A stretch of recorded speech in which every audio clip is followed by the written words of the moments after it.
अधिनियम लाया गया था। वन की वेरी कटाई गुड, को एक अपराध बना दिया गया था। Good good.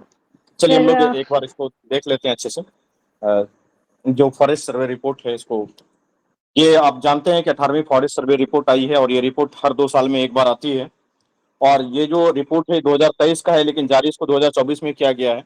ऐसा सिर्फ और सिर्फ इसलिए हुआ है कि 2023 का ये रिपोर्ट है, तो आप जानते हैं कि रिपोर्ट बनाने में टाइम लगता है, जैसे कि जनगणना होगा 2026 में, तो वो रिपोर्ट जारी होते होते 2-3 साल लग जाते हैं जनगणना के भी। तो इसी तरीके से ये फॉरेस्ट रिपोर्ट है, तो इस रिपोर्ट को भी जारी होते होते 2-3 साल लग ही 1 साल लग जाते हैं हर साल। तो ये 2024 में इसलिए आया है, इसलिए आपको ऐसा ये दिख रहा है। 2023 का ही ये रिपोर्ट है। जो जारी करता है इसको तो फॉरेस्ट सर्वे ऑफ इंडिया, जिसको कि भारतीय वन सर्वेक्षण बोलते हैं।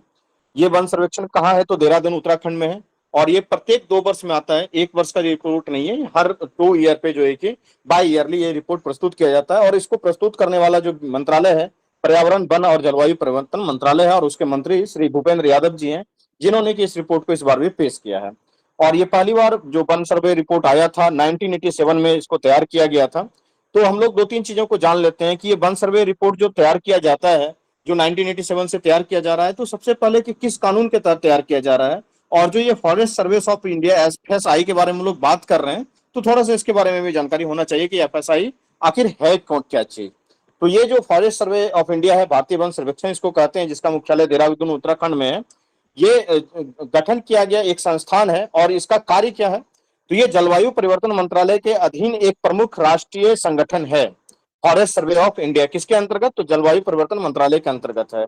और इसका कार्य क्या है, तो भारत के वनों का सर्वेक्षण करना इसका काम है, और उसके वन संसाधनों का मूल्यांकन करना, उसके निगरानी करना, और उसी के लिए ये उत्तरदायी है। तो बेसिकली जो फॉरेस्ट सर्वे ऑफ इंडिया है, इसका काम क्या है कि वन संसाधनों को मूल्यांकन करना, उसकी निगरानी करना, और उसके लिए उत्तरदायी है। तो मूल्यांकन कैसे होगा, निगरानी कैसे होगा, जब तक कि उसका रिपोर्ट जारी नहीं करेंगे, जा जाके सर्वे नहीं करेंगे, कैसे पता चलेगा कितना वन लगा है, कितना वृक्ष लगा है। और वन जो होता है कि जिसको फॉरेस्ट कवर बोलते हैं, ट्री कवर बोलते हैं, उसका डिफिनेशन वगैरह क्या है, वो भी हम लोग इस रिपोर्ट में देखेंगे। यह प्रत्येक 2 वर्ष पे रिपोर्ट जारी होती है, और पहली बार जो रिपोर्ट जारी हुई थी 1987 में हुई थी। और इस बार का रिपोर्ट जारी किसके द्वारा किया गया है, तो भूपेंद्र यादव जी के द्वारा किया गया है।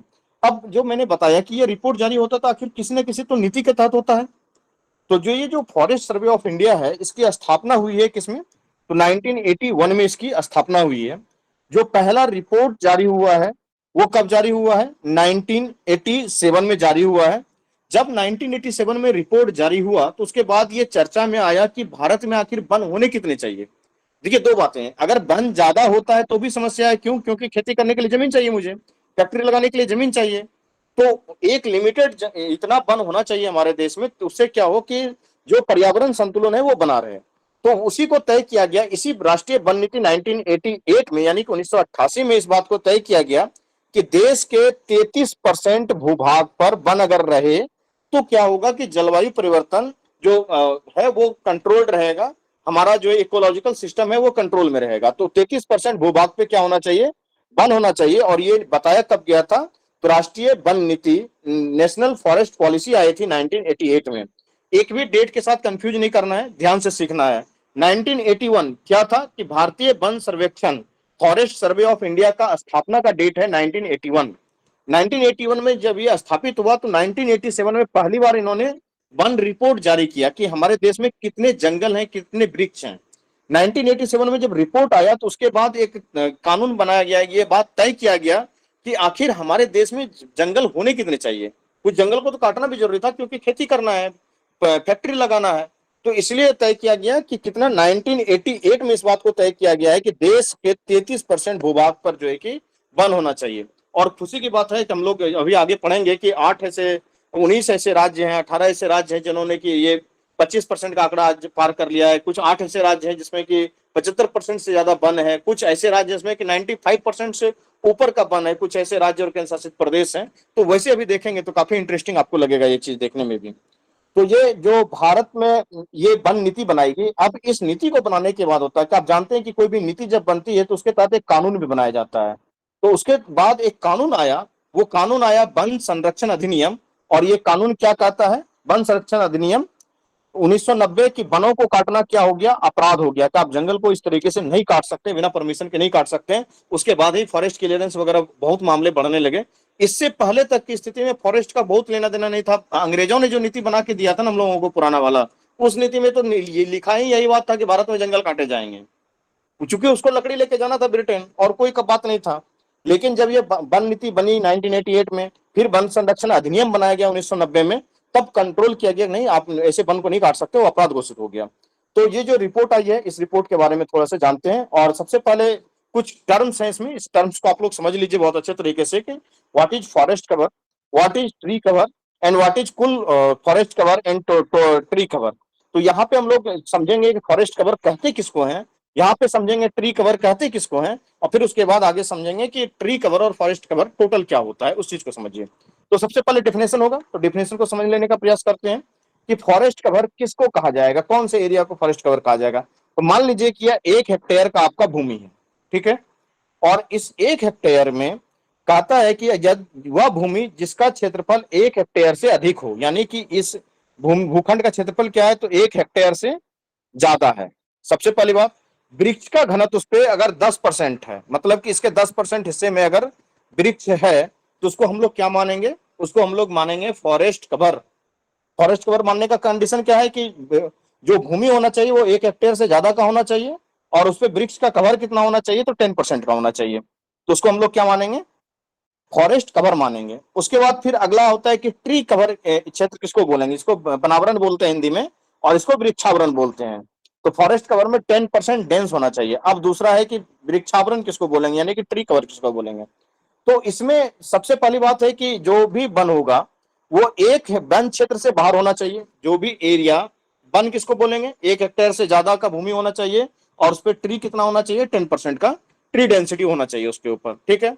अब वृक्ष कवर किसको बोलेंगे, ट्री कवर किसको बोलेंगे, जो उसको वृक्षावरण बोलते हैं, उसको किसको बोलेंगे, कि वन क्षेत्र के बाहर का एरिया, सबसे पहली बात। और दूसरा, वन क्षेत्र से बाहर 1 हेक्टेयर से कम का भूखंड होना चाहिए, क्योंकि जैसे ही 1 हेक्टेयर से ज्यादा का भूखंड हो गया, 10% हो गया, वो तो आ जाएगा किसमें, फॉरेस्ट कवर में। तो ये कह रहा है कि 1 हेक्टेयर से छोटा एरिया होना चाहिए, यानी कि ये लेस देन 1 हेक्टेयर होना चाहिए। और क्या होना चाहिए कि वृक्ष का जो 1 हेक्टेयर का से कम होना चाहिए, और वृक्ष का वन का क्षेत्र जो है वो एरिया वन क्षेत्र से बाहर होना चाहिए, यानी कि वन क्षेत्र के अंतर्गत नहीं आएगा। ये मान लीजिए वन क्षेत्र है आपका, तो ये वाला भूखंड हमारा है वृक्ष जो ट्री कवर के लिए 1 हेक्टेयर से छोटा है और वन क्षेत्र से बाहर है। कुल वनावरण प्लस वृक्षावरण क्या है, तो वही फॉरेस्ट कवर प्लस, जब इसको क्या कहते हैं, ट्री कवर एक जोड़ देंगे तो उसको कुल बोला जाता है। तो कुल वनावरण प्लस वृक्षावरण बोला जाता है। तो हम लोगों ने डिफिनेशन पढ़ लिया कि डिफिनेशन क्या दिया गया था, अच्छे से समझ में आ गया।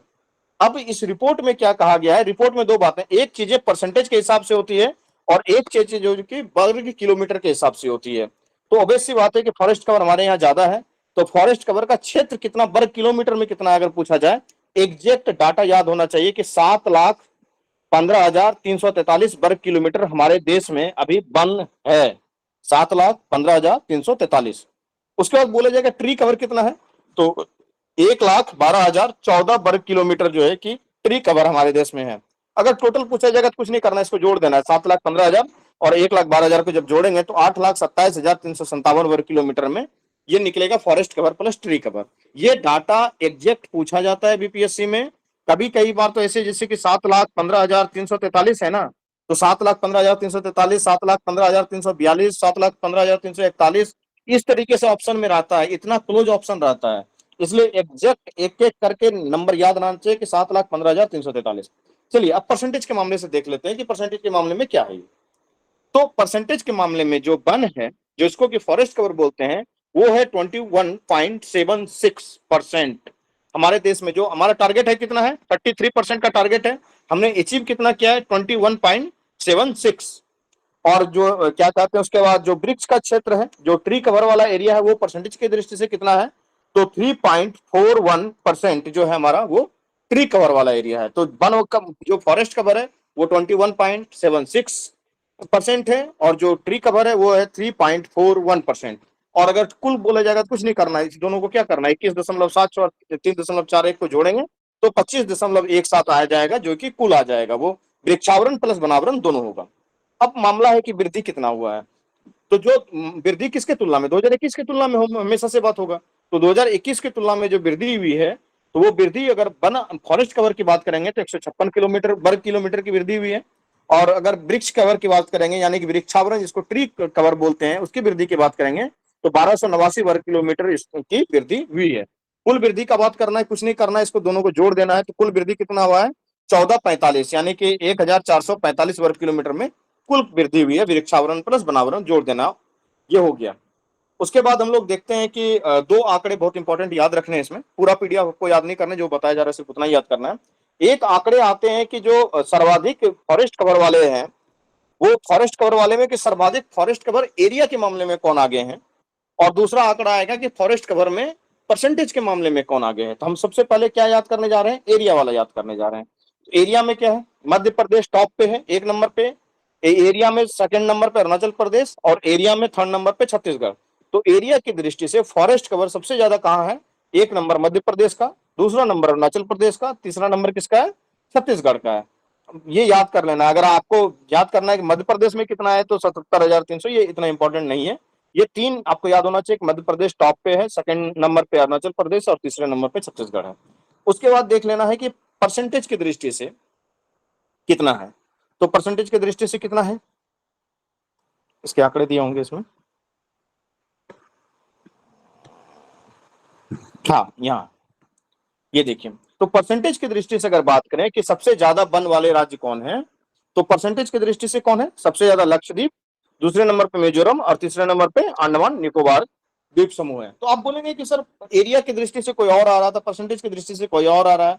तो समझिए एरिया, मध्य प्रदेश बहुत बड़ा राज्य है, उसके पास एरिया के मामले में बहुत ज्यादा वन है, लेकिन बड़े राज्य में वन होने के बावजूद भी वो परसेंटेज के मामले में तो कम ही निकलेगा ना। लक्षद्वीप छोटा सा टापू है, उस पर वन भी बहुत ज्यादा घना है, तो उसमें परसेंटेज ज्यादा हो जाता है।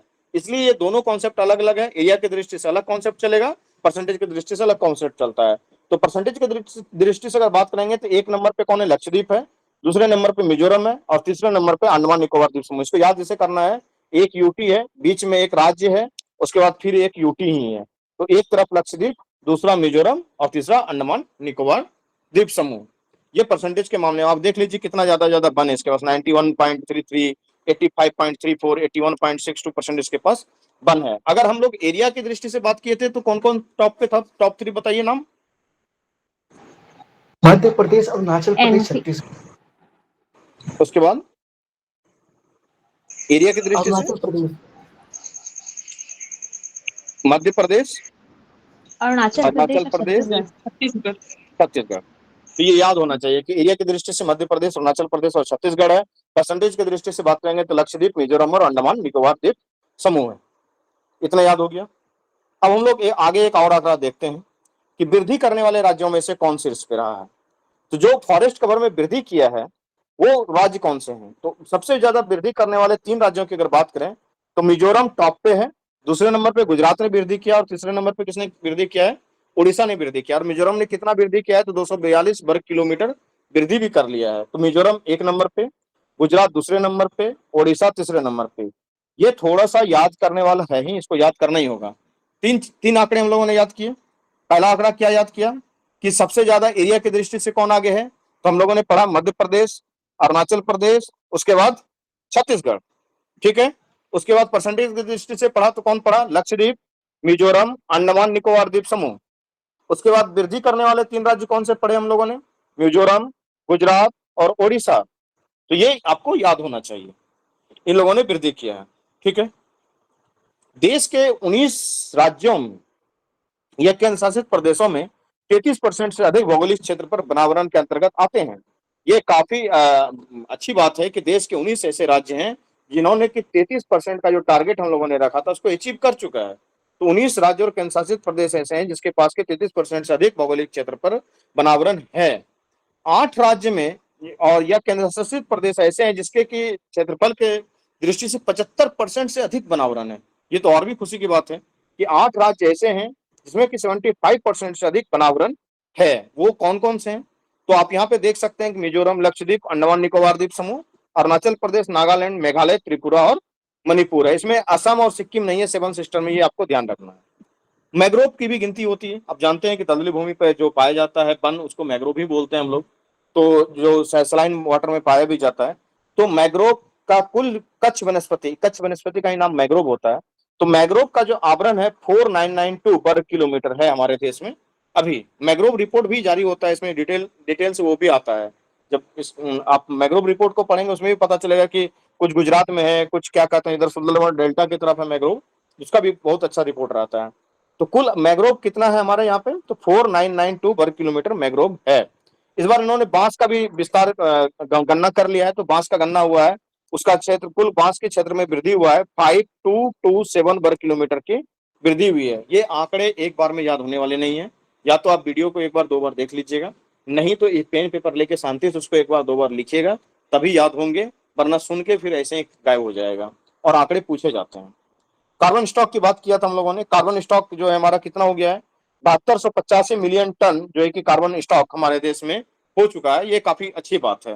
2021 की तुलना में कार्बन स्टॉक में वृद्धि जो हुई है 81.5 मिलियन टन की वृद्धि भी हुई है कार्बन स्टॉक में, तो ये भी हमारे लिए गर्व की बात है। तो कुल कार्बन स्टॉक कितना है, 7285। ये एग्जैक्ट डाटा आपको याद होना चाहिए, ठीक है। सर कार्बन स्टॉक का मतलब क्या हुआ?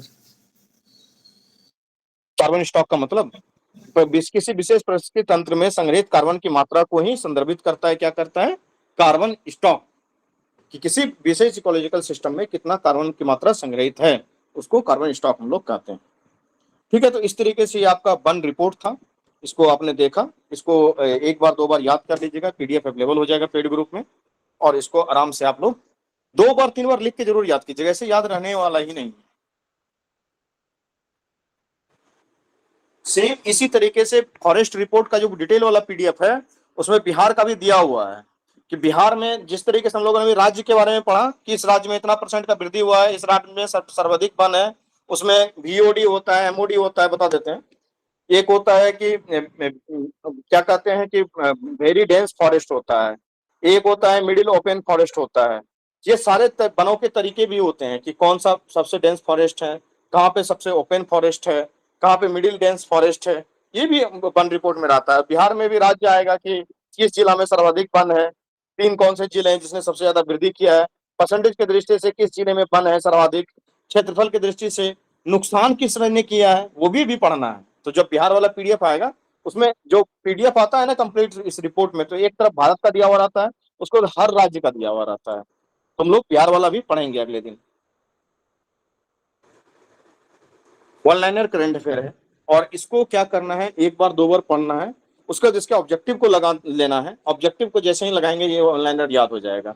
और बीपीएससी में वन लाइनर भी काफी संख्या में पूछे जाते हैं, तो डिटेल वाला भी पढ़ेंगे, जिस तरीके से वन रिपोर्ट पढ़े उसी तरीके से बहुत सारा डिटेल वाला भी करंट अफेयर होगा, वो भी पढ़ लेंगे, और वन लाइनर वाला भी पढ़ लेंगे, ताकि किसी भी तरीके के प्रश्न पूछे तो हम लोगों का छूटेगा नहीं। और ये गारंटी मानिए कि इतना पढ़ा देंगे कि नहीं छूटने वाला है।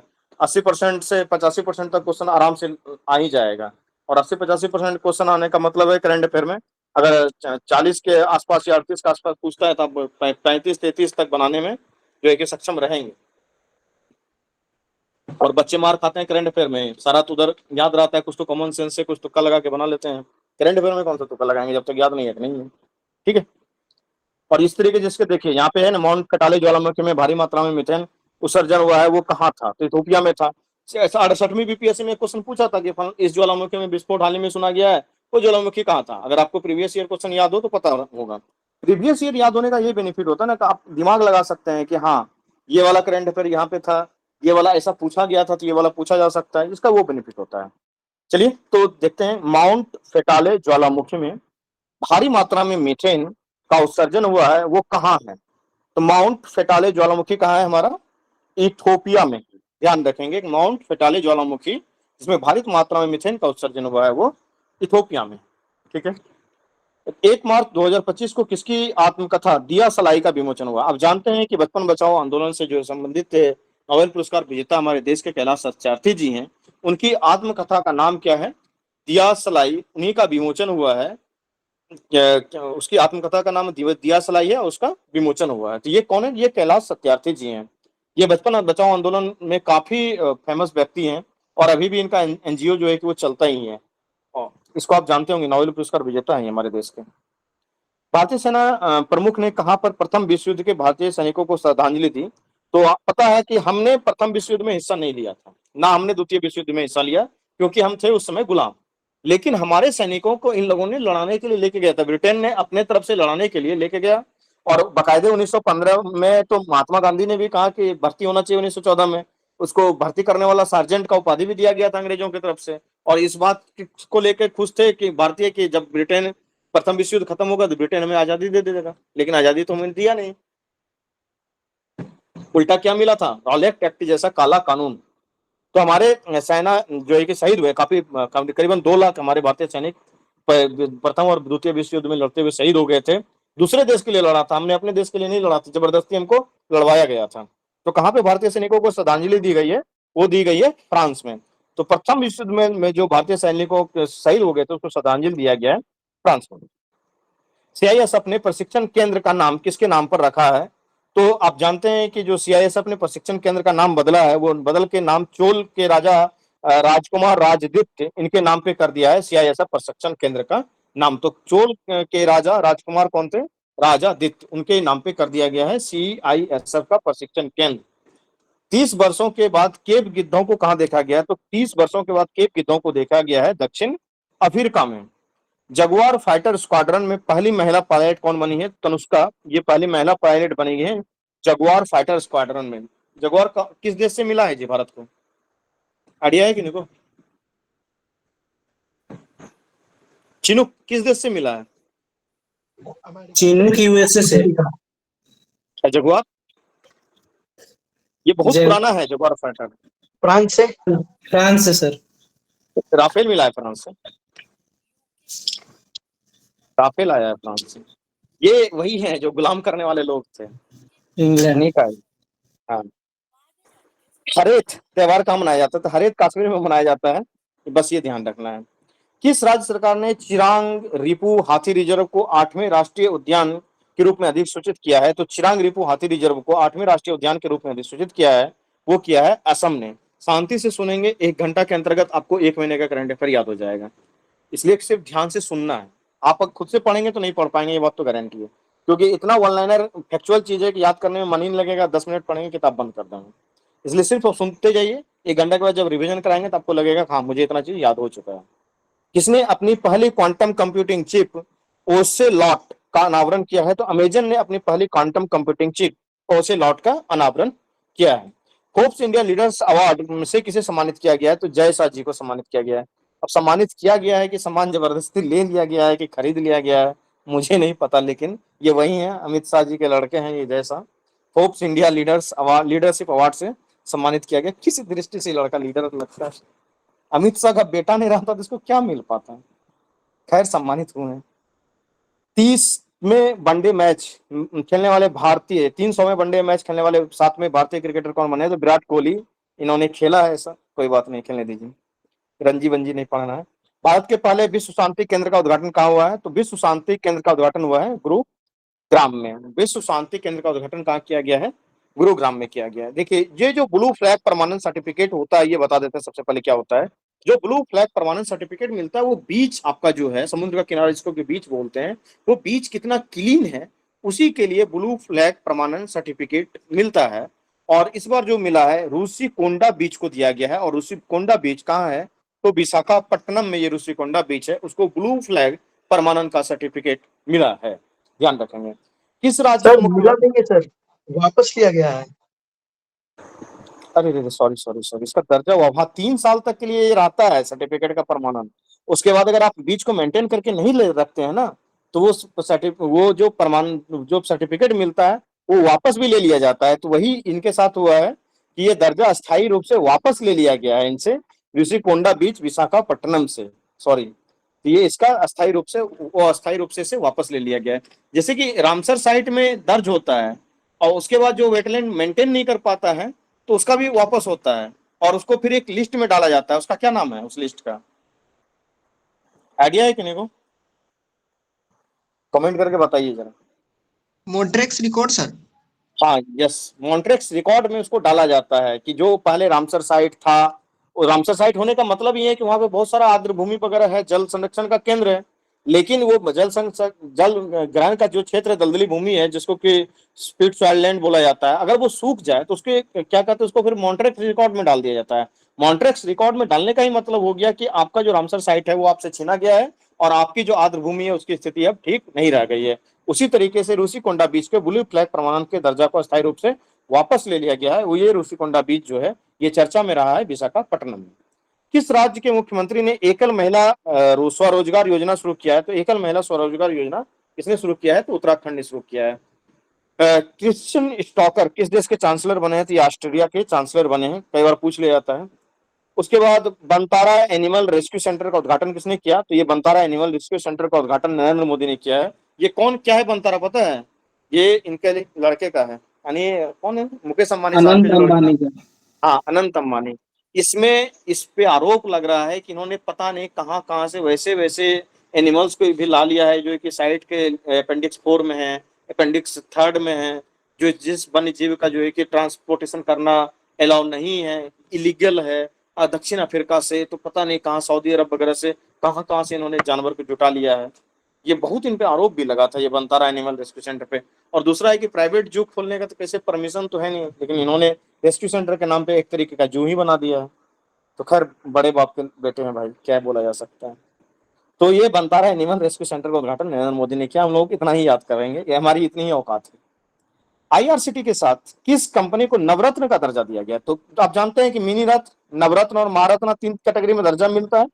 तो आईआरसीटी के साथ, सीटीसी के साथ एक कंपनी है आईआरएफसी। आईआरएफसी का नाम क्या है? Indian railway finance corporation. यानी कि दोनों कंपनियां किससे रिलेटेड है? रेलवे की दोनों कंपनियां हैं और उसको जो है कि मिल गया है नवरत्न का दर्जा। एक आईआरसीटीसी और एक जो है कि IRFC, Indian railway finance corporation, दोनों को नवरत्न का दर्जा मिला है। किस देश की प्राइवेट कंपनी का लैंडर ब्लू घोस्ट चंद्रमा पर उतरा है? तो ये प्राइवेट कंपनी में सबसे आगे अभी अमेरिका ही है, तो अमेरिका का ही लैंडर है ब्लू घोस्ट जो है कि चंद्रमा पे उतरा है। फीफा एक गजब काम किया है। फीफा ने किस देश को 2026 विश्व कप से प्रतिबंधित कर दिया है? तो एक तो रूस को प्रतिबंधित किया है, दूसरा कांगो को प्रतिबंधित किया है और मेरे प्यारे पड़ोसी पाकिस्तान को भी प्रतिबंधित किया है। 3 देशों को फीफा ने प्रतिबंधित कर दिया है, रूस, कांगो और पाकिस्तान। इन 3 देशों को प्रतिबंधित किया है। मोबाइल वर्ल्ड कांग्रेस 2025 का आयोजन कहाँ हुआ? तो ये मोबाइल वर्ल्ड कांग्रेस 2025 का आयोजन स्पेन में हुआ है। किस भारतीय टेबल टेनिस खिलाड़ी ने संन्यास की घोषणा की है? तो शरद कमल भारतीय टेबल टेनिस खिलाड़ी हैं और इन्होंने संन्यास की घोषणा की है। ये शरद कमल को पिछली बार अवार्ड वगैरह भी मिला हुआ था, काफी फेमस थे। विविधता का अमृत महोत्सव का दूसरे संस्करण का उद्घाटन किसने किया? तो द्रौपदी मुर्मू जी ने विविधता के अमृत महोत्सव का उद्घाटन किया है। 24वां विश्व सतत विकास शिखर सम्मेलन कहाँ संपन्न हुआ? तो ये नई दिल्ली में संपन्न हुआ। बच्चों के नियमित टीकाकरण को बेहतर बनाने के लिए किस राज्य सरकार ने राइज नामक ऐप लॉन्च किया है? तो जो ये राइज ऐप है वो बच्चों के नियमित टीकाकरण को बेहतर बनाने के लिए ऐप बनाया है उत्तर प्रदेश सरकार ने, उसको ध्यान रखना है। भारतीय नौसेना ने कहा सी ड्रैगन अभ्यास 2025 में भाग लिया? तो गुआम में जाकर के सी ड्रैगन अभ्यास 2025 में भाग लिया था। प्राग मास्टर्स 2025 शतरंज का खिताब किसने जीता? तो अरविंद चिदम्बरम ने इसको जीता है। किस राज्य सरकार ने महिलाओं की सुरक्षा के लिए प्रोजेक्ट हिफाजत शुरू किया है? तो पंजाब सरकार ने महिलाओं की सुरक्षा के लिए प्रोजेक्ट हिफाजत की शुरुआत की है। 5वीं एशियाई महिला कबड्डी का खिताब किसने जीता? तो भारत ने जीता है 5वीं एशियाई महिला कबड्डी का खिताब। 2025 को 8 मार्च 2025 को Institute of Economic and Peace द्वारा जारी ग्लोबल टेररिज्म इंडेक्स में कौन सा देश शीर्ष पे रहा है? तो ग्लोबल टेररिज्म इंडेक्स में सबसे शीर्ष पे जो देश रहा है वो रहा है बुर्किना फासो। आप जानते हैं ये बुर्किना फासो एक देश है जो कि ग्लोबल टेररिज्म इंडेक्स में टॉप पे रहा है 2025 में। भारत ने T-72 टैंकों के इंजन की आपूर्ति के लिए किस देश की फर्म के साथ हस्ताक्षर किया है? तो ये जो है ना, ये टैंक है जैसे कि अर्जुन टैंक है, भीष्म टैंक है, उसी तरीके से T-72 टैंक है और उसके इंजन की आपूर्ति के लिए रूस से समझौता किया गया है। ये देखिए बात गड़बड़ है। कैसे गड़बड़ है कि चाहे हम तेजस बनाएं, चाहे हम अर्जुन बनाएं, चाहे हम भीष्म टैंक बनाएं, कुछ भी बनाते हैं, उसका इंजन तो हम डेवलप कर ही नहीं पाए अभी तक। तेजस का भी इंजन इससे लिया गया, अमेरिका से लिया गया। इसका T-72 टैंक का इंजन रूस से लेने की बात कर रहे हैं। तो हम अपना डेवलप क्या कर रहे हैं? जो हमारा कावेरी इंजन का प्रोजेक्ट था वो आज तक इसी तरीके से धीरे धीरे चल रहा है। पता है कब से चल रहा है ये? 1984 के आसपास से कावेरी इंजन का प्रोजेक्ट चल रहा है। वहाँ 1980-84 के आसपास से वो प्रोजेक्ट आज तक पूरा नहीं हुआ, एक इंजन हम लोग आज तक डेवलप नहीं कर पाए हैं। ये बहुत शर्म की बात है। बेंगलुरु सिटी यूनिवर्सिटी का नाम किसके नाम पे रखा जाएगा? तो बेंगलुरु सिटी यूनिवर्सिटी का नाम रखा जाएगा डॉक्टर मनमोहन सिंह के नाम पे। वैसे तो पंजाब यूनिवर्सिटी का नाम मनमोहन सिंह के नाम पे कर देना चाहिए था, क्योंकि पंजाब यूनिवर्सिटी से ही वो पढ़े थे। पंजाब यूनिवर्सिटी से ही उनको स्कॉलरशिप मिला था डॉक्टर मनमोहन सिंह को। वो पढ़ने के लिए विदेश गए थे। विदेश जाने के बाद शर्त ये था कि मनमोहन सिंह को कहा गया था कि या तो आप इतने पैसे जमा कर दोगे या फिर आके यूनिवर्सिटी में सेवा दोगे, क्योंकि स्कॉलरशिप किसने दिया है? पंजाब यूनिवर्सिटी ने दिया है। तो वो पैसे लौटाने के लिए तैयार हो गए थे मनमोहन सिंह, क्योंकि पढ़ने के बाद उन्हें अच्छी खासी पैकेज की नौकरी वगैरह मिल रही थी। तो फिर उनके जो चांसलर साहब थे उन्होंने कहा कि मनमोहन, इस बात के लिए तो करार नहीं हुआ था ना कि तुम पैसे दे दोगे, पैसे तो यूनिवर्सिटी के पास हैं, तुम्हारी सेवा चाहिए, तुम देश वापस आ जाओ। सबसे पहले मनमोहन सिंह देश वापस आए थे वहां से पढ़ने के बाद। पंजाब यूनिवर्सिटी में उन्होंने एज ए प्रोफेसर का काम किया था, उन्होंने पढ़ाया वहाँ पे। उसके बाद फिर वो केंद्र सरकार में शामिल हुए। फिर इंदिरा गांधी के सरकार के समय लेटरल एंट्री हुई थी उनकी। उसके बाद तो उन्होंने देश का कितना सेवा किया, बाद में प्रधानमंत्री भी बने। तो बेंगलुरु सिटी यूनिवर्सिटी का नाम इसी के नाम पे कर दिया गया, मनमोहन सिंह के नाम पे, डॉक्टर मनमोहन सिंह के नाम पे। किस बैंक ने प्रोजेक्ट हक लॉन्च किया है? तो एचडीएफसी बैंक ने प्रोजेक्ट हक को लॉन्च किया है। ग्लासलिंग इंडेक्स डेली नया इंडेक्स आते रहता है। किस देश के वैज्ञानिकों ने पृथ्वी पर सबसे पुराना उल्कापिंड की पहचान की है? तो ये इंपॉर्टेंट करंट अफेयर है कि पृथ्वी पर सबसे पुराने उल्कापिंड की पहचान किसने किया है? तो ऑस्ट्रेलिया ने किया है। आईसीसी चैंपियंस ट्रॉफी 2025 किसने जीता है? तो ये भारत ने जीता है। किस राज्य सरकार ने महिला समृद्धि योजना को मंजूरी दी है? तो दिल्ली सरकार ने महिला समृद्धि योजना को मंजूरी दे दिया है। उसके बाद वास्तु के लिए जो एक प्रित्जर पुरस्कार मिलता है, आप जानते हैं कि जो प्रित्जर पुरस्कार है वो मिलता ही है वास्तुकला के क्षेत्र के लिए। और वास्तुकला के क्षेत्र के लिए लियू जियाकुन को प्रित्जर पुरस्कार मिला है। लियू जियाकुन कहाँ के रहने वाले हैं? तो चीन के रहने वाले हैं लियू जियाकुन, जिन्हें की प्रित्जर पुरस्कार मिला है। भारत का पहला सौर वेदनाम उत्सव कहाँ संपन्न हुआ है? तो ये सौर वेदनाम उत्सव ये बिहार में ही संपन्न हुआ है। चापचारकूट महोत्सव मिजोरम में मनाया जाता है हर साल की बात। Honorary order of the freedom Barbados इसे दिया गया है। तो आजकल प्रधानमंत्री जहां भी छोटे देश में जाते हैं वहां उनको उसका सबसे सर्वोच्च सम्मान मिल जाता है। अभी कहाँ गए हैं जी? तुर्की के बदले में साइप्रस। साइप्रस में ही है ना मोदी जी? हाँ। तो उन्हें भी वहां एक सर्वोच्च सम्मान मिला है।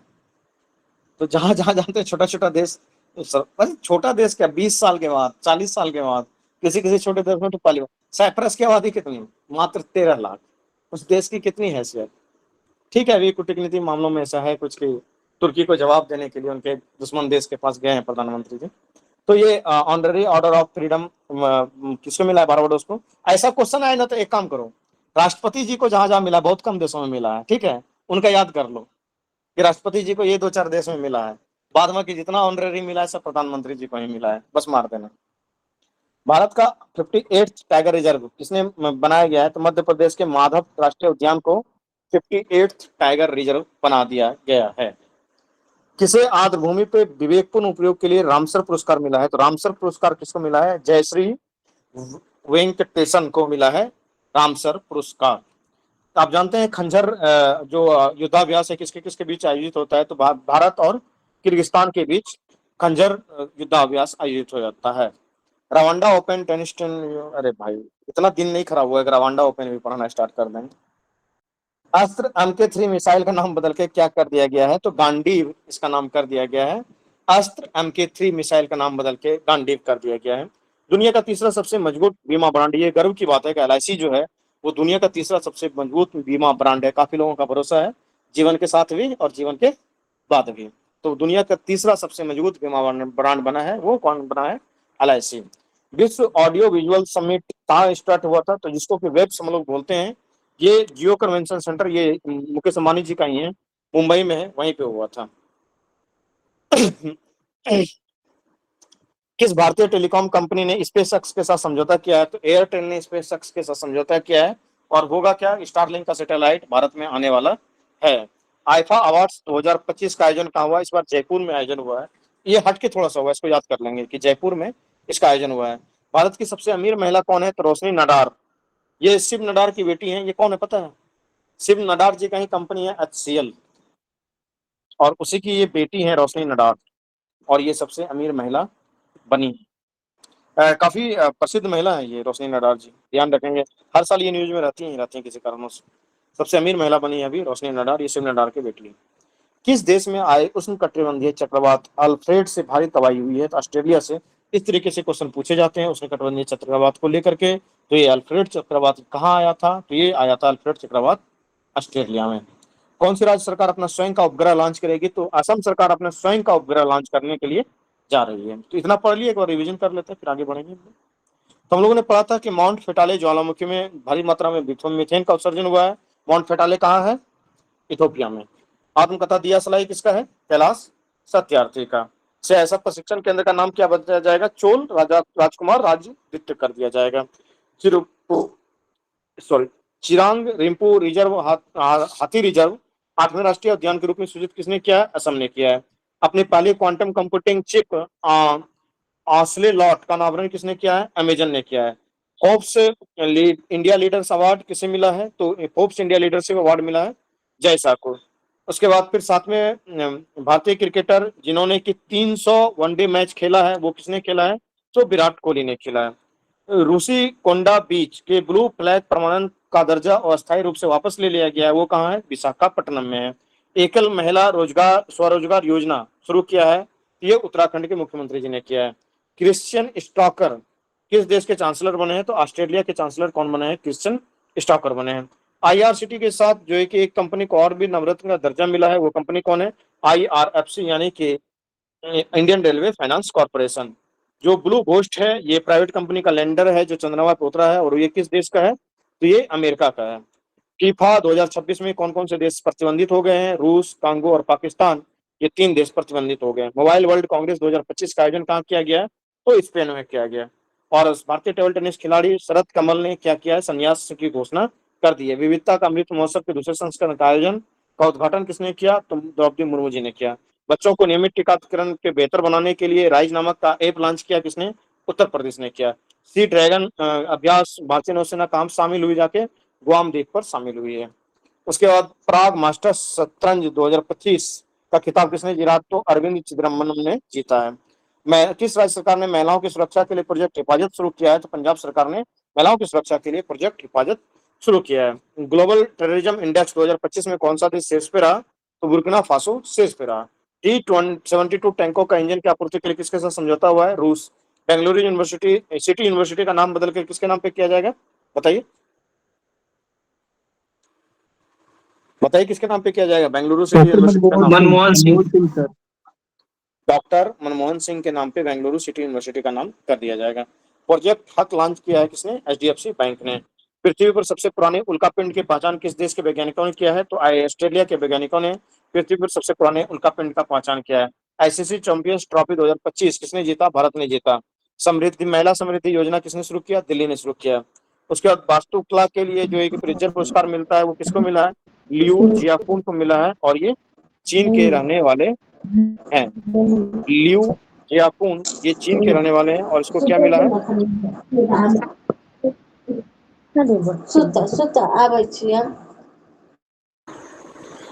लियू जियाकुन को प्रिज्जर वास्तुकला पुरस्कार मिला है। Honorary order of the freedom Barbados ये किसको मिला है? तो ये नरेंद्र मोदी जी को मिला है। 58th टाइगर रिजर्व हो गया है माधव राष्ट्रीय उद्यान, 58 टाइगर रिजर्व हमारा बन गया है। रामसर पुरस्कार किसके मिला है? जयश्री वेंकटेशन को रामसर पुरस्कार मिला है। खंजर अभ्यास किसके किसके बीच? तो भारत और किर्गिस्तान के बीच खंजर युद्धाभ्यास। अस्त्र MK3 मिसाइल का नाम बदल कर क्या कर दिया गया है? गांडीव। ये भगवान श्री कृष्ण के धनुष का नाम था शायद, गांडीव वही था ना जी? अर्जुन के धनुष का नाम। हाँ अर्जुन का था, सॉरी अर्जुन के धनुष का नाम था गांडीव। तो ये जो क्या कहते हैं विश्व वीडियो ऑडियो विजुअल मनोरंजन शिखर सम्मेलन, जिसको वेब्स बोलते हैं, वर्ल्ड ऑडियो विजुअल समिट, ये उद्घाटन हुआ था कहाँ पे? तो जियो कन्वेंशन सेंटर मुंबई में हुआ था। और भारतीय कंपनी एयरटेल और क्या कहते हैं स्पेसएक्स के साथ समझौता किसने किया है? तो भारतीय टेलीकॉम कंपनी एयरटेल और स्पेसएक्स ने क्या कर लिया है? समझौता कर लिया है। और ये जो स्पेसएक्स का स्टारलिंक प्रोजेक्ट है वो भारत में लाने वाला है। आईफा अवार्ड 2025 का आयोजन कहाँ हुआ? जयपुर में हुआ। सबसे अमीर महिला कौन बनी है? नाम बताइए। रोशनी नडार। रोशनी नडार। नडार।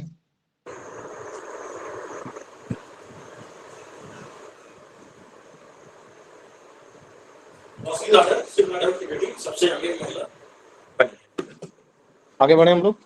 उष्णकटिबंधीय चक्रवात अल्फ्रेड कहाँ आया था, बताइए। Australia sir. जो ये अल्फ्रेड चक्रवात हुआ है ये ऑस्ट्रेलिया में आया। तो करीबन करीबन 30-40 के आसपास करंट अफेयर आपको 10-12 मिनट में याद हो गए। आगे बढ़ते हैं, ध्यान से सुनेंगे सारा याद हो जाएगा, लगाएंगे क्वेश्चन भी बन जाएगा आपका। कौन सी सरकार अपना स्वयं का उपग्रह लॉन्च करेगा, तो असम सरकार अपना स्वयं का उपग्रह लॉन्च करेगा।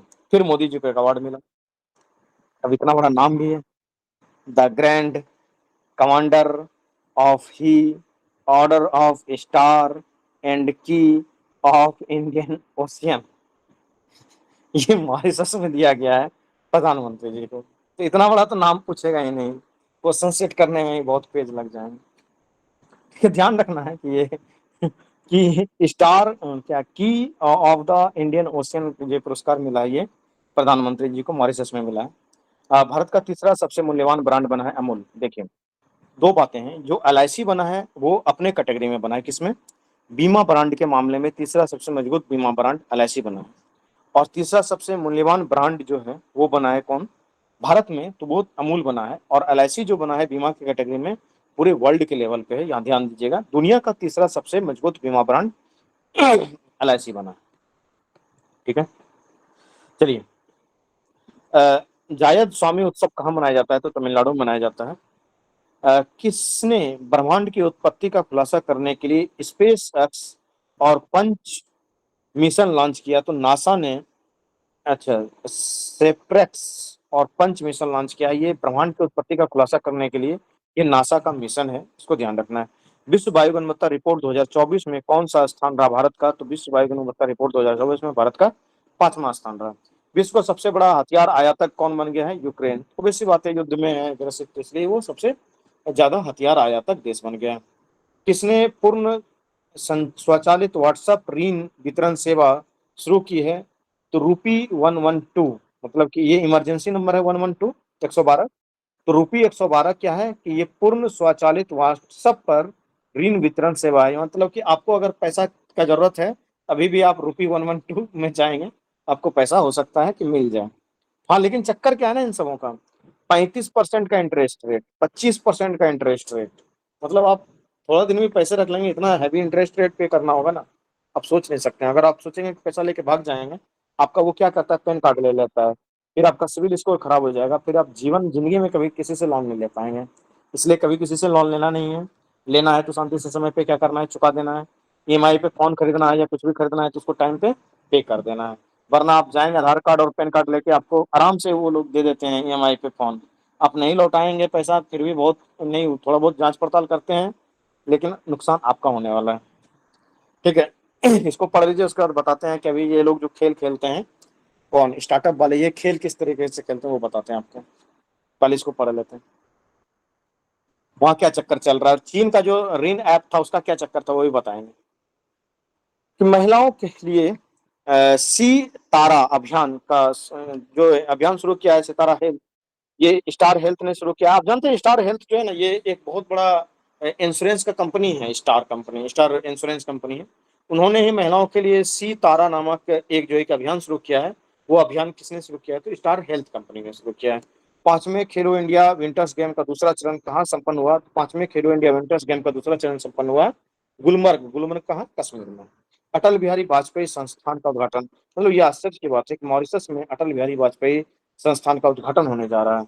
चर्चा में रहा सज्जनगढ़ अभ्यारण्य किस राज्य में स्थित है, जो सज्जनगढ़ अभ्यारण्य है ये राजस्थान में स्थित है। भारत में वन क्षेत्र बढ़कर कितने परसेंट हो गया था, अभी हम लोगों ने पढ़ा ना कि 25.17% वन क्षेत्र बढ़ के हो चुका है। देश का पहला अस्थाई कला ग्राम कहाँ बनेगा, तो ये प्रयागराज उत्तर प्रदेश में अस्थाई कला ग्राम बनेगा। जल स्थिरता सम्मेलन 2025 का उद्घाटन कहाँ हुआ, तो नई दिल्ली में हुआ। माथो नागरंगा नाम से जाना जाने वाला वार्षिक मठवासी उत्सव ये लद्दाख में मनाया जाता है। ये कुछ नहीं करना है, ये जितना उत्सव वाला है ना उसको एक बार याद कर लीजिए कि ये उत्सव इस साल यहाँ मनाया जाता है, उसके बाद हर साल वहीं होता है, फिर बार बार करंट अफेयर में याद नहीं करना उसको। किसने शांति और स्थिरता के लिए गोल्डन मरकरी पुरस्कार जीता, तो दलाई लामा जी ने शांति और स्थिरता के लिए गोल्डन मरकरी पुरस्कार जीता।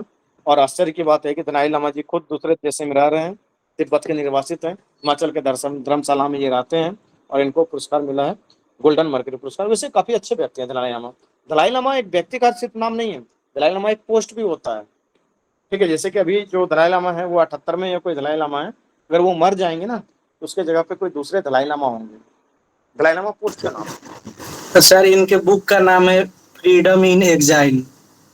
हाँ, फ्रीडम इन एग्जाइल करके इन्होंने बुक में लिखा है। और वो जब से तिब्बत पे चीन ने कब्जा किया तब से वो निर्वासित होकर यहीं भारत के हिमाचल प्रदेश के धर्मशाला में रह भी रहे हैं।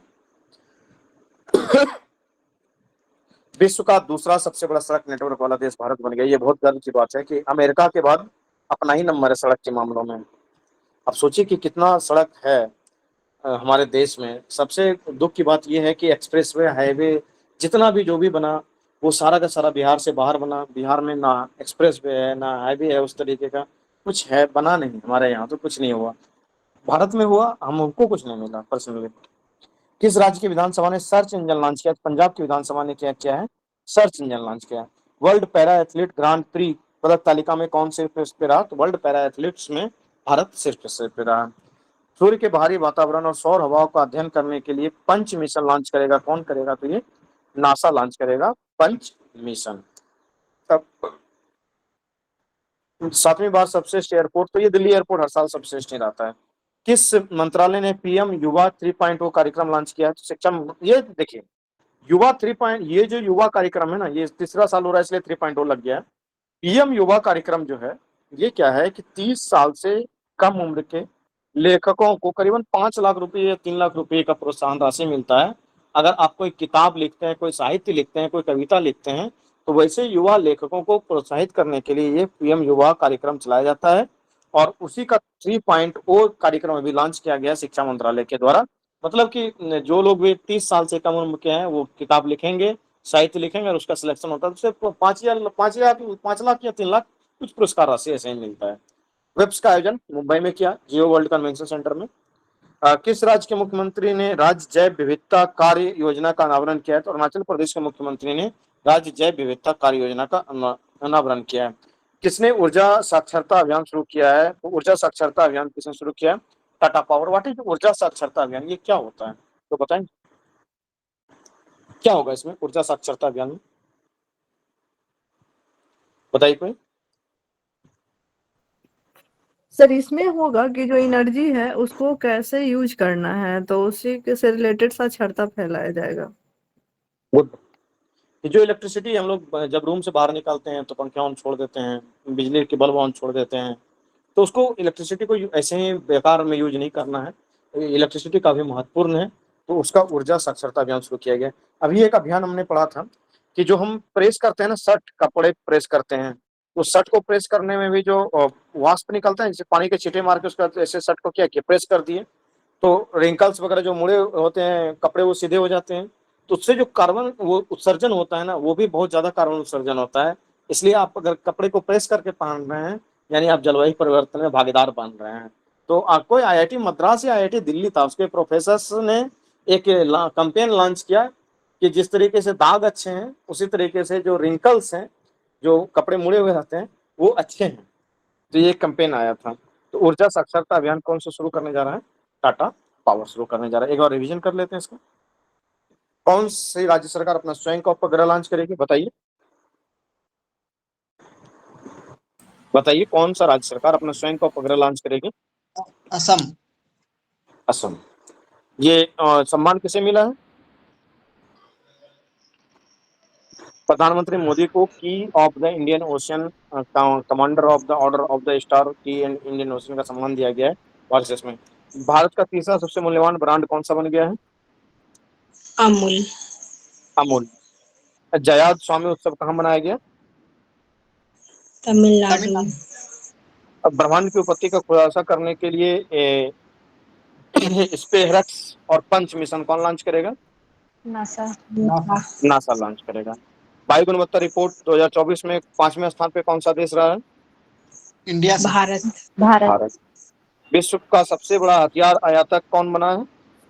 यूक्रेन। यूक्रेन बना है। पूर्ण स्वचालित व्हाट्सएप ऋण सेवा किसने शुरू किया है? रूपी रूपी 100। 112 रूपी 112 ने पूर्ण स्वचालित व्हाट्सएप ऋण सेवा ऋण वितरण सेवा स्टार्ट किया है। सी तारा अभियान किसने शुरू किया है? स्टार स्टार हेल्थ ने सितारा शुरू किया है। 5वें खेलो इंडिया विंटर्स गेम्स का दूसरा चरण कहाँ हुआ? गुलमर्ग। गुलमर्ग अटल गुलमर्ग बिहारी वाजपेयी संस्थान का उद्घाटन कहाँ किया गया है? मॉरिशियस मॉरिशस मॉरिशस में किया गया है। ठीक है। देश का पहला स्थायी कलाग्राम कहाँ बनेगा? प्रयागराज प्रयागराज में बनेगा। जल स्थिरता सम्मेलन 2025 का उद्घाटन कहाँ हुआ? नई दिल्ली नई दिल्ली नई दिल्ली में। उसके बाद बताइए किसने शांति और स्थिरता के लिए गोल्डन मर्करी पुरस्कार जीता है? दलाई लामा दलाई दलाई जामा लिख दिया, लामा होगा, दलाई लामा।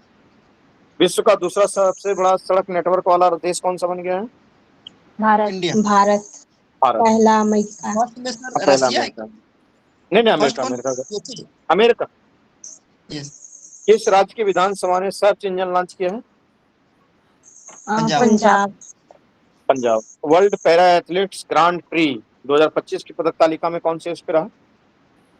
इंडिया भारत। सूर्य के बाहरी वातावरण और सौर हवाओं का अध्ययन करने के लिए पंच मिशन कौन लॉन्च करेगा? नासा नासा लॉन्च करेगा। जो पीएम युवा 3.0 कार्यक्रम लॉन्च किया गया कौन से मंत्रालय के द्वारा? शिक्षा मंत्री शिक्षा मंत्रालय। वेब्स 2025 का पहला संस्करण कहाँ उद्घाटन हुआ? मुंबई मुंबई के जियो वर्ल्ड कन्वेंशन सेंटर में। और किसने ऊर्जा साक्षरता अभियान शुरू किया? टाटा पावर टाटा पावर ने शुरू किया। तो इस तरीके से हम लोगों ने इतने करंट अफेयर को पढ़ लिया। अब जो है आपका मामला क्या कहते हैं, ये किस तरीके से टोपी पहनाते हैं ये लोग? हाँ, स्टार्टअप वाले। हाँ, बताते हैं। होता क्या है कि जैसे कि जो वेंचर कैपिटलिस्ट होता है, आप जानते होंगे कि जो वेंचर कैपिटलिस्ट होता है वो लोग खास करके स्टार्टअप को ही फंडिंग करता है, जिसको कि वीसी बोलते हैं, वेंचर कैपिटलिस्ट। तो हम जैसे कि 4 दोस्त मिले, एक बढ़िया सा एजुकेशन का एप्लीकेशन बनाए और एप्लीकेशन बना के उसका लेके गए, और एक उसका जो है ना वो रेड हेरिंग प्रोस्पेक्टस होता है, और जो है कि एक कंपनी का रिपोर्ट होता है। तो 4 दोस्तों ने मिला, एक कंपनी का बनाया, कंपनी को बनाने के बाद उसका एक रिपोर्ट बढ़िया सा एकदम तैयार किया, 10-15 पेज का, एकदम रंगीन डाटा फैक्ट के साथ कि हमारा इतना ग्रोथ है, इतना रेवेन्यू है, हम एजुकेशन सेक्टर में क्रांति लाने वाले हैं, और हम ऐसा पढ़ाने वाले हैं, एआई के माध्यम से पढ़ाने वाले हैं, एआई के माध्यम से क्वेश्चन सेट होगा, रियल टाइम क्वेश्चन सेट होगा, और जो स्टडी हम करवाने वाले हैं न भूतो न भविष्य, कभी ऐसा हुआ ही नहीं था, और एकदम शिक्षा के क्षेत्र में क्रांति लाने के लिए हम चारों युवा दोस्त तत्पर हैं। वाह वाह, वीसी को लगेगा कि वाह क्या बात है, क्या बात है। उसके बाद रिपोर्ट निकाल के दिया जाता है वीसी साहब को, जो वेंचर कैपिटलिस्ट बैठे। वेंचर कैपिटलिस्ट का मतलब है कि वो बहुत अरबपति खरबपति व्यक्ति हैं, मतलब इतने पैसे हैं, 10,000 करोड़, 20,000 करोड़, 50,000 करोड़ लेके ऐसे ऐसे लोग बैठे हुए हैं, इतने पैसे उनके पास हैं। तो वो बोलेगा कि हाँ तो ये सर रिपोर्ट है, पढ़ लिया जाए इसको। तो बोलेगा ऐसे रोज 10 देखते हैं, बताओ रिपोर्ट में क्या है। तो सर ऐसे हम एजुकेशन सेक्टर को क्रांतिकारी बदलाव करने वाले हैं। तो तुम्हारा वैल्यूएशन कितना है, किसी तो वैल्यूएशन निकालने के लिए जो है ना किसी कंपनी को उनके पास जाना पड़ता है, क्या कहते हैं वो जो फाइनेंशियल इंटरमीडिएरीज रहते हैं, वो कंपनी का नाम मैं भूल रहा हूँ उसको क्या ही तो बोला जाता है, जैसे आईसीआईसी है, एचडीएफसी का भी है और अमेरिकन बैंक का भी है। उसी तरीके से बहुत सारे इस तरीके के हैं कंपनी जो कि वो निकालते कैलकुलेट करके बताते हैं। तो वैल्यूएशन कितना है, तो सर 30 करोड़ हमारी कंपनी का वैल्यूएशन है। अरे 30 करोड़ नहीं है, तुम्हारे कंपनी का वैल्यूएशन 100 करोड़ है। 100 करोड़ का मतलब है कि अब अभी मान लीजिए कि चारों दोस्तों के पास 25-25% का शेयर है, ठीक है, 25-25% का शेयर। इन्होंने क्या किया, वैल्यूएशन ये वीसी ने लगाया इसका कितना, 100 करोड़। और ये क्या करेंगे कि इसमें 20 करोड़ रुपया, कंपनी का वैल्यूएशन 100 करोड़, मतलब कि कंपनी का कुल मार्केट वैल्यू क्या है, 100 करोड़ है। इसमें क्या करेगा कि 20% शेयर खरीदेगा। तो अभी एक शेयर का दाम कितना है, 1 करोड़। 1% अगर शेयर कोई खरीदता है, मतलब कि 1% पे बात करें तो 1 करोड़ हो गया। 20% शेयर इसका खरीद लिया, 20% शेयर खरीद के बीसी ने क्या किया, 20 करोड़ रुपए इसमें इन्वेस्ट किया। अभी जो दोस्तों के पास 25-25% शेयर था, इनके पास शेयर घट के कितना हो गया, 20-20% हो गया, सबका 5-5% शेयर बिक गया। कुछ नहीं है, कंपनी साल भर में 12 करोड़ रुपया का रेवेन्यू जनरेट करेगा, और 12 करोड़ का रेवेन्यू जनरेट करने के लिए उसको 60 करोड़ रुपए का कैश बर्न करना पड़ जाता है। ये हालात अनअकैडमी का भी है, ये हालात अभी पीडब्ल्यू विद्यापीठ का भी है, जो फिजिक्स वाला है, उनका भी हालात चल रहा है कुछ ऐसे ही। और भी जो दुनिया भर के स्टार्टअप, बाइजू को जिसको आपने देखा जो डूब ही गया अंतिम में, उनका भी सबका हालात ऐसे ही चलते रहता है। वो उन्होंने बड़े बड़े कंपनियों से, बड़े बड़े बेसिस से पैसा उठा लिया है। अब बीसीज क्यों पागल तो नहीं है कि उसको भी पता है कि चलना चलना कुछ है नहीं, 4 युवा उठ के आया है, ऐसे ही आइडिया बना के दे दिया है, तो क्यों पैसा लगा देते हैं? उनको पता है कि अपनी टोपी दूसरे के सर पहनाना है, भागना है। तो ये फर्स्ट राउंड रेज हुआ, ये पैसा। तो फर्स्ट राउंड रेज होने के बाद इन स्टार्टअप के जो फाउंडर महोदय थे, इनके पास शेयर अभी भी बचा हुआ है। चारों दोस्तों के पास 80% का शेयर बचा हुआ है, 20% इन्होंने उठा दिया। अगली बार जब अगले साल जाएगा ना सेकंड राउंड रेज करने के लिए, अगले साल या अगले महीना या 6 महीना 3 महीना में जब भी जाए, तो बोलेगा कि सर हमने इस वीसी से इतना पैसा लिया था, इतना इतना हमारे पास 80% शेयर है, फिर हम 30% शेयर बेचना चाहते हैं। और अभी जो वैल्यूएशन वो 100 करोड़ कंपनी का लगाया था, अब ये वैल्यूएशन कर देगा कि अब कंपनी बड़ा हो चुका है तो 500 करोड़, 500 करोड़ किया। उसके बाद ये जो पिछले वाले वीसी साहब जिसने कि 20 करोड़ लगाया था ना, वो इस बार अपना भी शेयर बेच के वो निकल लेते हैं पीछे से, बैकएंड से गायब। ठीक है, तो वो सी बात है, 500 करोड़ के वैल्यूएशन पे अगर 30% पैसा देगा तो ये तो बहुत ज्यादा पैसा मिलेगा इसको। उसके बाद फिर इस तरीके से सेकेंड राउंड, थर्ड राउंड। अब पिछला वाला जितना भी वीसीज है वो भाग रहा है। अब क्या है कि जो इसके फाउंडर्स महोदय थे, इनको तो है अभी भी इसमें, इनका शेयर धीरे धीरे कम होते जा रहा है। लास्ट में जो वीसीज है, जो कंपनी का वैल्यूएशन 50,000 करोड़ या 25,000 करोड़ कर देगा ना, इस तरीके का, इतना बड़ा कंपनी हो गया, ये हो गया, वो हो गया, फला हो गया, ढेकाना हो गया है, कैश कुछ है नहीं, मतलब कि अर्निंग कुछ नहीं हो रहा है, सिर्फ कैश बर्न हो रहा है, वो भी किसका, वीसीज का पैसा लेकर के। अब लास्ट में क्या करता है ये लोग ना, अब होता है कि जो वीसीज का पैसा लगा हुआ है वो उसको भी तो निकालना है। जो सबसे, मान लीजिए कि 5वां राउंड अंतिम राउंड हुआ था, उस राउंड का भी तो पैसा निकलेगा। उसके बाद उसका लाया जाएगा आईपीओ। आईपीओ लाने से पहले एक होता है प्रोसेस, उसको बोलते हैं red hearing prospectus process. Red hearing process में पूरी कंपनी का डाटा सेट वगैरह, जो भी फाइनेंशियल बुक वगैरह है, वो बनाया जाता है। और फाइनेंशियल बुक बनाने के बाद कंपनी को शेयर मार्केट में लॉन्च कर दिया जाता है। शेयर मार्केट में लॉन्च करने से पहले क्या करते हैं कि बहुत हवा बनाते हैं कि इस कंपनी का इनिशियल पब्लिक ऑफरिंग आने वाला है। कौन है कंपनी भाई?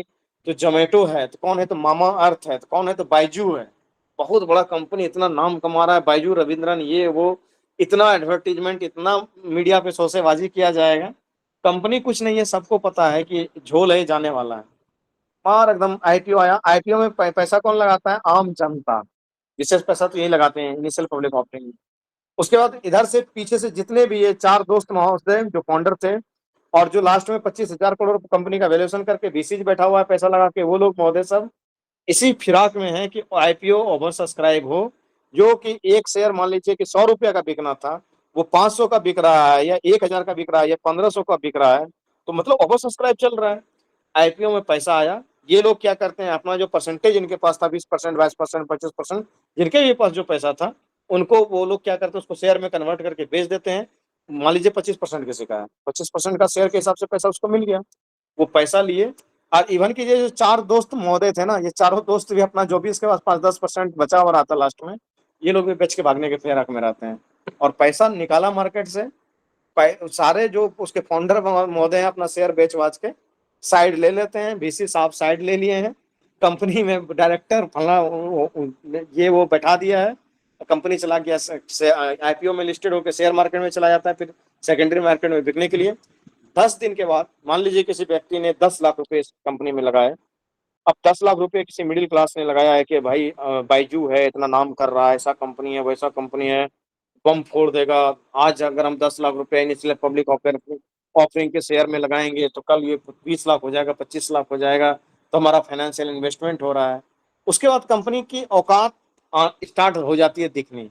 5 साल 10 साल के बाद सिचुएशन ये होगा, 5 साल 10 साल तो छोड़ दीजिए, साल 2 साल में ये जो महोदय थे जिन्होंने कि 10 लाख रुपए इसमें लगाए थे, वो 10 लाख रुपए का हालात हो रहा है कि धीरे धीरे वो घटते घटते 8 लाख हो रहा है। क्यों? क्योंकि सेकेंडरी मार्केट में जैसे ही शेयर जाएगा बिकने के लिए, उस शेयर की औकात समझ में आ जाती है।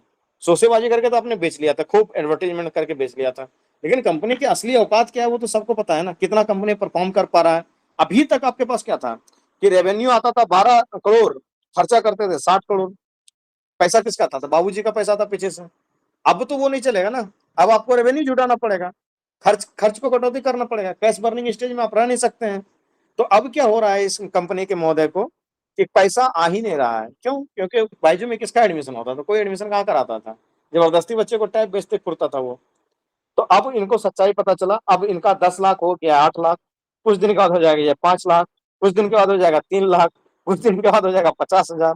अब जो वहाँ से सोच के लगाए थे कि बेटी का शादी करवा लेंगे या एक घर खरीद लेंगे, 10 लाख रुपया इन्वेस्ट कर देते हैं, इन ऐसे गोलू आदमियों का पैसा मार्केट में डूबते चला जाता है। तो इसलिए ये ऋण देने वाली कंपनी हो या शोषेबाजी करके आईपीओ लाने वाली कंपनी हो, इन सबसे बहुत सावधान रहने की आवश्यकता है। शेयर मार्केट में पैसा लगाना है, लगाइए।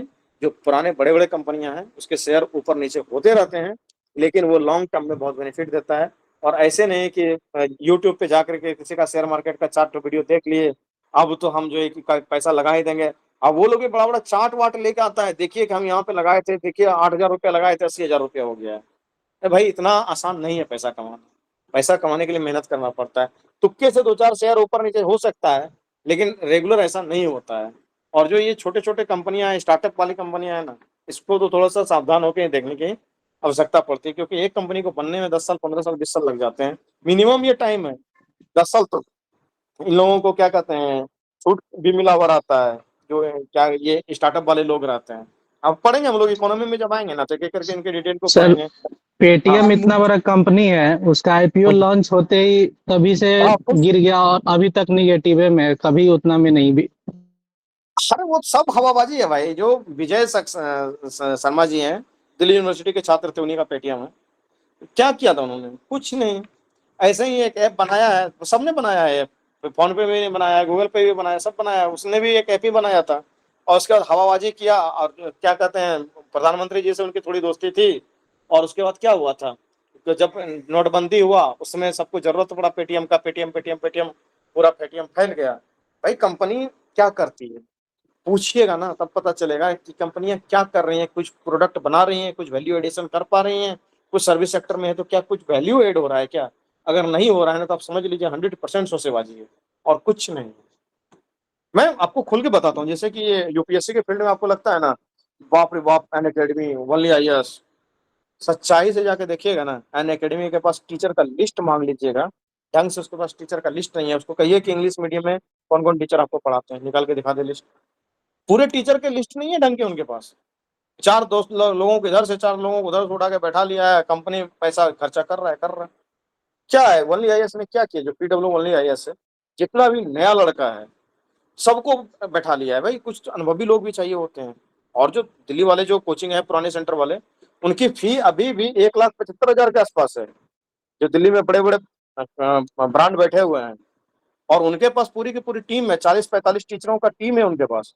और वो फी ये लोग 8,000 में, 7,000 में पढ़ा रहा है, वो कहाँ 1,75,000 रुपए ले रहा है, फिर भी वो चल रहा है, मस्ती से चल रहा है, क्योंकि क्वालिटी डिलीवर करता है ना। चाहे तुम्हारे पटना वाले साहब हो या कोई भी हो, फूके हुए करतूतों का टीम तैयार कर लिया है, काम चल रहा है, तो उससे फाइनल सिलेक्शन नहीं होता। यूपीएससी काफी टफ एग्जामिनेशन है, उसमें मजाक से काम नहीं चल सकता है।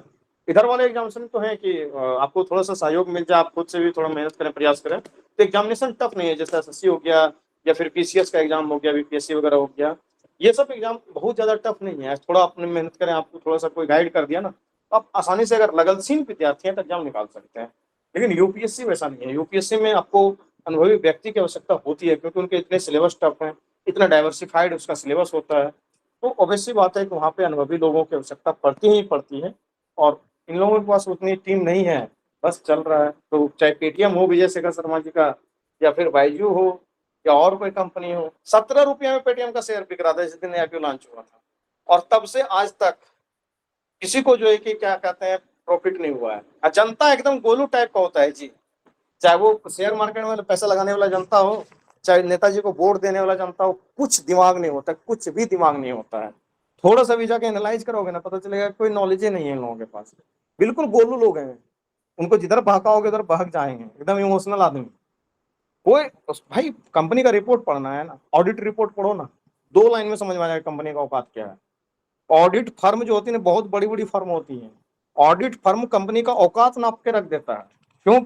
वो ऐसे हवाबाजी में थोड़ी बात करता है कितना प्रॉफिट आया, कितना लॉस हुआ, कितना आपका रेवेन्यू जनरेट हो रहा है, अब प्रॉफिट में है, क्या कर रहे हैं, वो सारा ऑडिट रिपोर्ट आता है। तो कंपनी का हवाबाजी वाला रिपोर्ट नहीं पढ़ना है, पढ़ना कौन सा है, ऑडिट रिपोर्ट पढ़ना है। उसके बाद पैसा लगाइए। ऑडिट रिपोर्ट पढ़ने के लिए आपको नॉलेज होना चाहिए, समझ होनी चाहिए चीज़ों की, तब आप पढ़ सकते हैं।